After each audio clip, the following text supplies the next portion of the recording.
Fascist Sheikh হাসিনাকে বিতরিত করার পরে আমরা কেউ কল্পনা করতে পারি না যে এমন একটা দিন আমাদেরকে দেখতে হবে। দর্শক, আপনার ভিডিও দেখলেন যে একটা বাবার বয়সী বৃদ্ধা মানুষকে কিভাবে পেটালেন। তার অপরাধ ছিল তিনি চাঁদা দেয়নি, সেই অপরাধে চাঁদা দলের লোকজন তাকে নির্মমভাবে প্রকাশ্যে মারপিট করা হয়। তাহলে আমরা শেখ হাসিনাকে কেন বিতরিত করলাম দেশ থেকে? এখনো যদি চাঁদাবাজি হয়, এখনো যদি টেন্ডারবাজি হয়, এখনো যদি খুন হয়, গুম হয়, ধর্ষণ হয়, তাহলে শেখ হাসিনা সরকারের কি অপরাধ ছিল?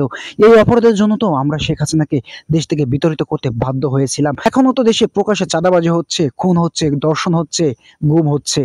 যে এই কাজগুলো করছে কে? না আছে আওয়ামী লীগ সরকার ক্ষমতায়, না আছে বিএনপি সরকার ক্ষমতায়, না আছে জামাত, না আছে চরমোনাই। তাহলে এই কাজগুলো করছে কে? আকাশ থেকে ফেরেশতা নেমে এসে এই কাজগুলো করছে? নিশ্চয়ই আপনার দল বা আমার দল বা অন্য কোনো দলের লোকজন এই কর্মকাণ্ডের সঙ্গে লিপ্ত। দর্শকের চাঁদাবাজি, খুন, ডাকাতি, বদমাশ এগুলো কারা করছে, কারা করাচ্ছে, এটা কিন্তু বাংলাদেশের প্রত্যেকটা মানুষ জানে। কেউ ক্ষমতায় নাই, আওয়ামী লীগও নাই, বিএনপিও নাই, জামাতও নাই, চরমোনাও নাই। তাহলে এই কাজগুলো করছে কারা? নিশ্চয়ই কেউ না কেউ করছে। সেই দলগুলো কিন্তু সামনে নির্বাচনে অংশগ্রহণ করবে।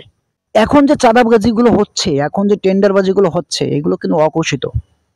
আপনারা বুঝতে পারছেন, যদি যারা এখন এই চাঁদাবাজি করছে তারা যদি ক্ষমতায় আসে, তাহলে তাদের চাঁদাবাজির পরিমাণটা কেমন বৃদ্ধি পাবে সেটা আপনারা বুঝতে পারছেন। পাশাপাশি ইসলামী আন্দোলন বাংলাদেশ হাত পাকা প্রতীক নিয়ে তারাও নির্বাচনে অংশগ্রহণ করবে। জনগণ সিদ্ধান্ত নেবে কাকে ভোট দিবে। এই দলটাই ক্ষমতায় আসবে, তারা এই দেশের অবকাঠামো ঠিক করবে। ইসলামী আন্দোলন বাংলাদেশ কি করে, চাঁদাবাজির বিরুদ্ধে কি করে, সেটা আপনারা অবগত হয়েছেন কিছুদিন ধরে, যারা আপনারা সোশ্যাল মিডিয়াতে ফেসবুকের কল্যাণে জানতে পেরেছেন। আপনারা দেখেছেন ঢাকা, গাজীপুরে, নারায়ণগঞ্জে কোনো চাঁদা দলকে চাঁদা দিতে দিচ্ছে না।